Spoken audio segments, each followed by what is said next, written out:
war footing with Iran. So what's really going on? Let's run out to the WRVA Newsmaker Hotline. Joining us right now from the Heritage Foundation, a Lieutenant Colonel, U.S. Army retired, James Carafano, joining us right now on News Radio WRVA. Good morning, sir.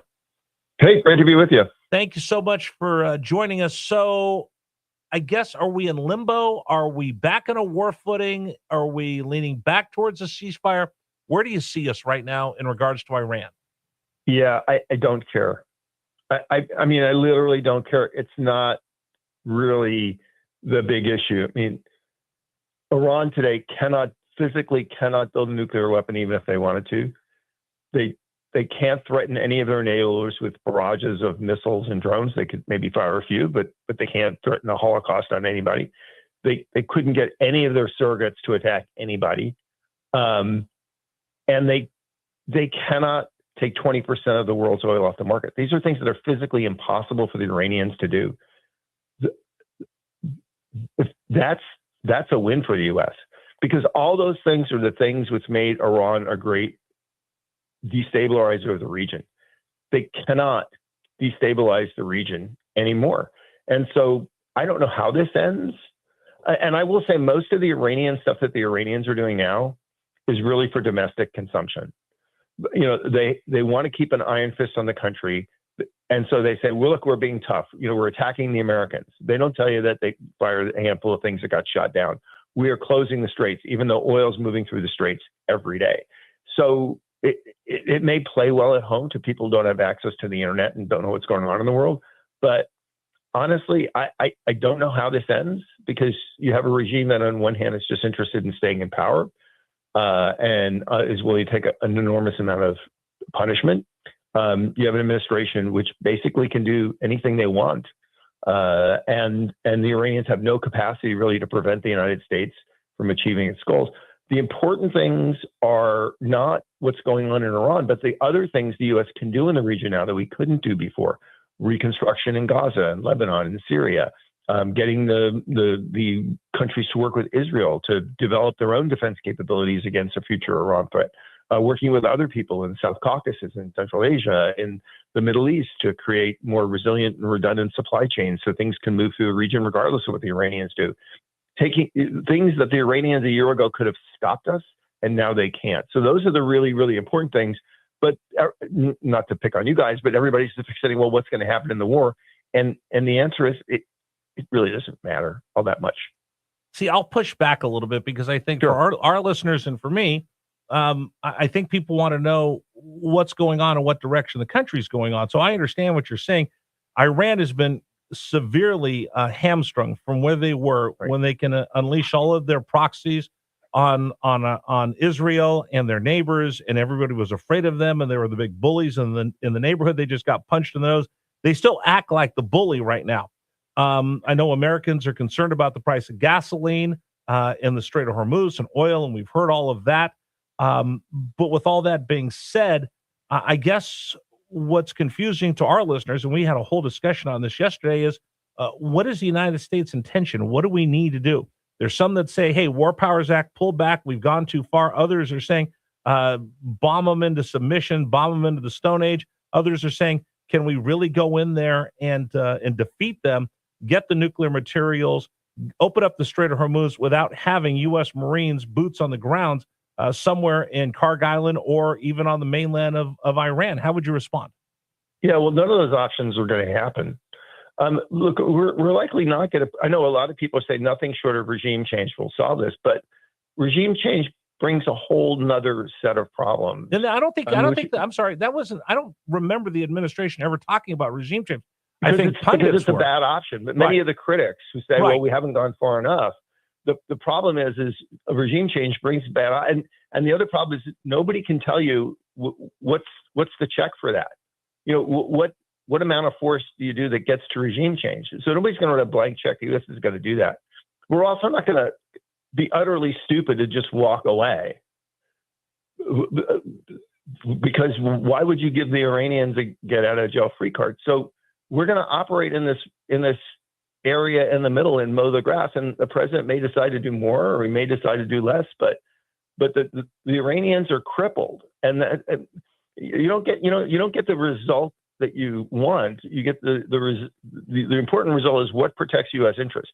U.S. interests are protected. That's what the American people know, and they're protected at a very responsible course. I mean, look, every death of an American serviceman is completely tragic and horrible, but we've had virtually no casualties. We have had casualties, but very, very, very few for an operation of this size and of this scale. So I know people, want fidelity. We're programmed for that. The Netflix miniseries ends, a baseball game ends. Reality doesn't end; it just keeps going on. And so, if your choice is between are interests protected or do I have a finality that lets me, write the last, then, I'm sorry, you're not going to get that because our president is being realistic and pragmatic, and he's not going to do things. He's going to do things to protect our interests at the most responsible course. He's not going to do things to make people feel like, the president's doing exactly what I want. That's just the reality of how diplomacy and the use of force works. What about the Strait of Hormuz? We've talked to admirals from the USMS and kind of explained how the Strait of Hormuz, it is technically not international water, but it is an international thoroughfare. They seem to think that they control the Strait of Hormuz. I think in the short term, that's the most important thing, to have the Strait of Hormuz open, because 20% of the world's oil supply, energy supply, fertilizer comes through there. And having them with their hands on that choke point is not going to be good for the United States nor the rest of the world. Yeah, well, first of all, that's not true. It was true a year ago, but it's not true today. There's oil and fertilizer and other things that are flowing out of the Gulf through routes other than the Strait of Hormuz today. So the number 20% hasn't been 20% for several months. Is it significant? So the percentage is much less than that, and there is shipping going in and out of the straits through routes other than the Iranian chosen route. What they have is a limited capacity to interdict some routes on the strait. That's true, but it is limited. It's certainly not taking 20% of the world's oil off the market. And by the way, the market has so shifted since then that 20% isn't 20% anymore, just because so much production and stuff is coming from other places. Right. The U.S. has increased production. We have Venezuelan oil that's now not embargoed going back in there. But is it still significant? I guess is the question that I have. No. I mean, in a global scale, no, we're never going back to, $6 gas prices. That's just never going to happen. And the Iranian capacity to do the limited interdiction they're doing is declining over time. I mean, the chairman of the Joint Chiefs of Staff has said, look, we're actually going in every day with Apache helicopters and A-10s, and we're stripping away even the limited capacity that they have to interdict with stuff. So shooting up boats, shooting up launchers, shooting up radar sites. I mean, the mere fact that essentially the Iranians don't have any electronic means to monitor the strait, right? They don't have radars. And then when you turn off GPS, they can only essentially attack what they can physically see. That in itself is significantly reduces the threat of passing through there. So, we're talking about the Straits of Hormuz like it was a year ago, and it's not a year ago. Okay. Big question for me then is, we don't know what's going to go on. And that's what that's what frightens me a little bit, because I don't want mission creep. You have people that are throwing out there, we want regime change. That was never the mission. The mission was Iran cannot have a nuke. Then Iran decided they wanted to try to squeeze off the global energy supply in their hemisphere, or their part of the world. Like you said, that's been diminished with production going up and alternative routes being found to avoid having to deal with them. But if we continue to kind of go in the manner that we do, how do we make sure that you don't have people on this side or that side, and we don't lose sight of, we cannot allow them to have a nuke? The world will not be a safe place if Tehran can put their finger on the button. Right. Well, first of all, Iran can physically not build a nuclear weapon. They physically cannot do that. And they may still have, it's called highly enriched uranium, which is the guts of what you need to make a nuclear weapon. But that mass supply is literally buried and out of reach, and they can't dig it out without us knowing about it. After Midnight Hammer. Right. For now? And after, the additional strikes we've Okay. done. So, and the U.S. can go back and cut that off anytime they want it, because they just don't have an air and missile defense system that's capable of defending anything. So the answer to your question is really simple. The reason why you never have to fear mission creep is that the President of the United States, who's the commander-in-chief of U.S. forces and the leader of the free world, and will decide the actions of any coalition in this region, he does not do mission creep. And we have seen this again and again in Venezuela, in Afghanistan, where you have to remember, in Afghanistan, when Donald Trump was in Afghanistan, by the end of his office, we were spending less on Afghanistan in a year than the Obama administration was spending in a week. And in the last year of Donald Trump's term in office, this may not be exactly right, I don't think we had any casualties in Afghanistan. So he actually shrunk that mission to something that was much more realistic. So this is a guy that has a proven record of not doing mission creep.